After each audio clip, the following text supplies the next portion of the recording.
Sinusunod ba ng simbahang Katolika ang kanyang salita? Hindi. Ang pinakabuod ng doktrina ninyo, pinakapuso, ay ang Holy Three. Hindi yun biblikal. Holy One ang biblikal. Tumiwalag kayo sa doktrinang Holy One na tinuturo Old and New Testament at ang inyong ipinasok ang Holy Three. Now I see a POV. Open my eyes to your reality. Take me where I'm meant to be. Show me life like everybody dancing. Dito sa Factbusters! Sa puntong ito ng ating programa, kung hindi ka pa nakasubscribe, pakiclick po ng subscribe button at ang notification bell para updated po tayo sa ating mga susunod na videos. Kaya, let's go at simulan na natin!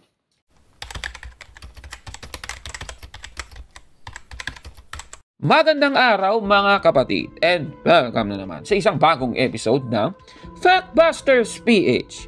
Babasahin muna natin ang Mateo 15:14 sa dulo. Ganito po ang mababasa. Kapag bulag ang umakay sa kapwa bulag, pareho silang mahuhulog sa hukay. Klarong-klaro po. Kung merong isang bulag na humakay doon sa isa pang bulag, naku, siguradong mahuhulog sila sa hukay ayon sa Biblia, mga kababayan.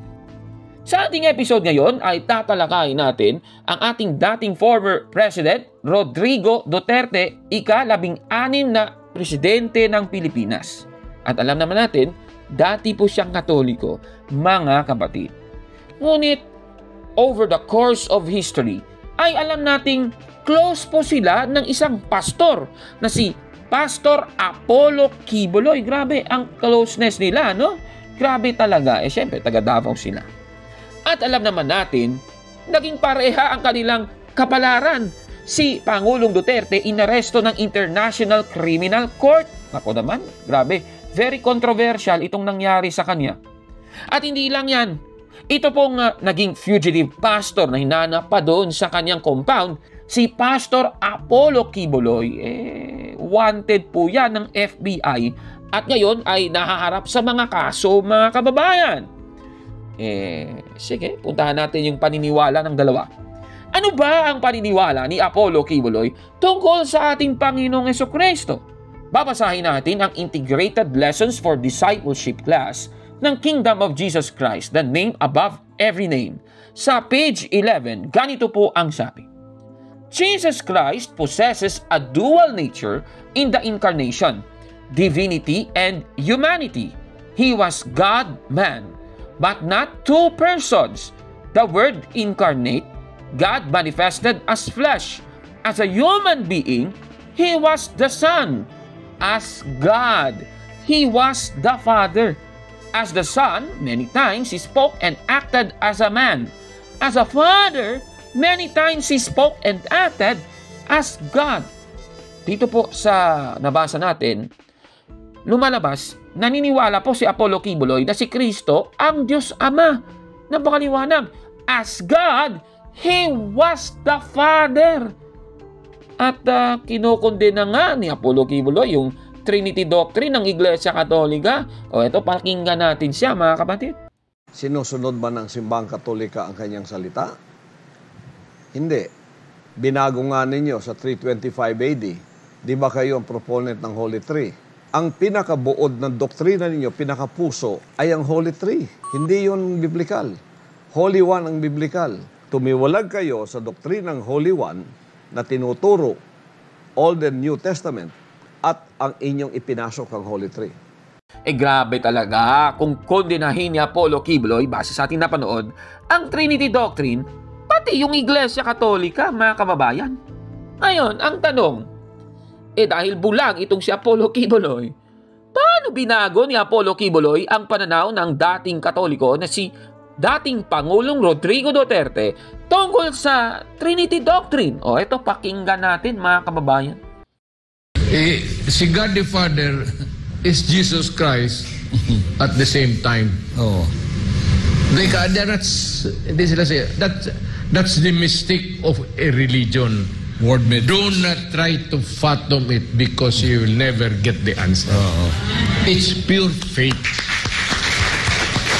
Kasi Jesus Christ, yun talaga si God the Father. Amen.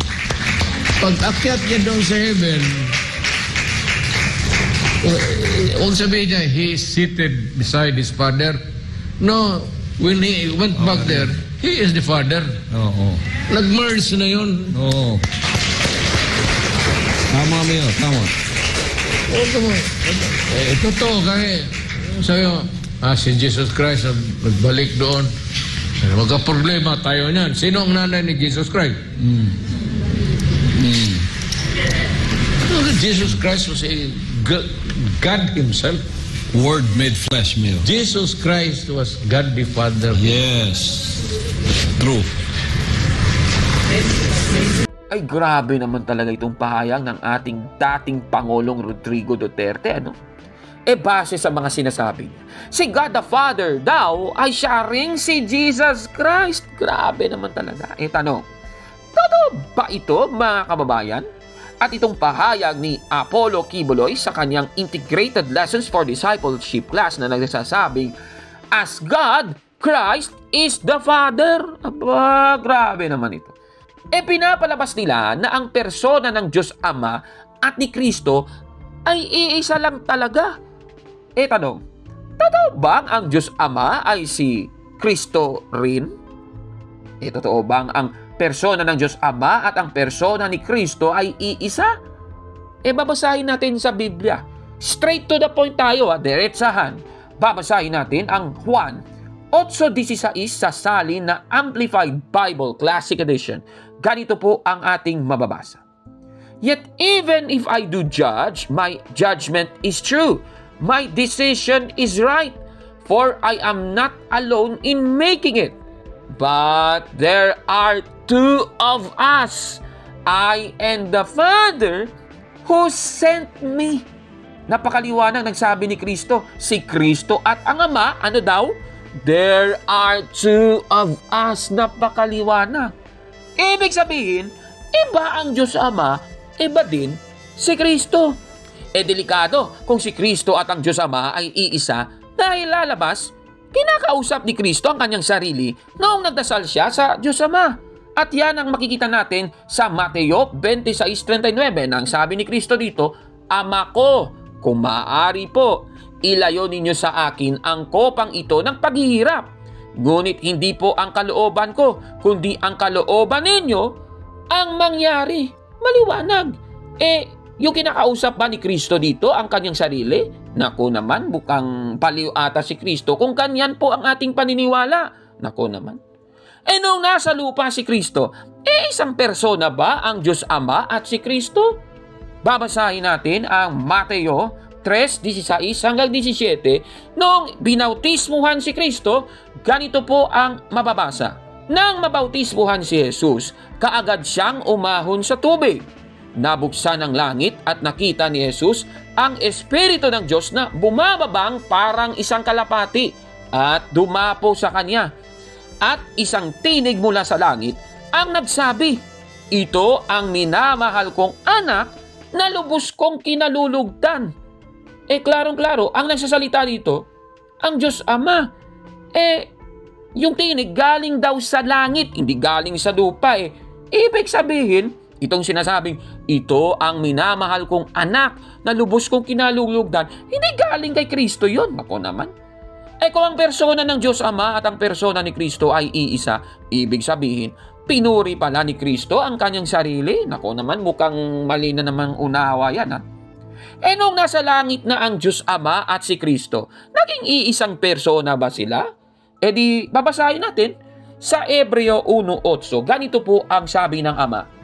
Ngunit tungkol sa anak ay sinabi niya, ang iyong trono, O Diyos, ay magpakailan pa man. Ikaw ay maghaharing may katarungan. Maliwanag sa nabasa natin. Kung isang persona ang Diyos Ama at si Kristo, ibig sabihin, nung sinabi niya ito ay kinakausap din niya ang kanyang sarili. Nako naman, mukhang maling logic naman yan. Nako. Kaya nga tama ang Iglesia Katolika at ang aral nito.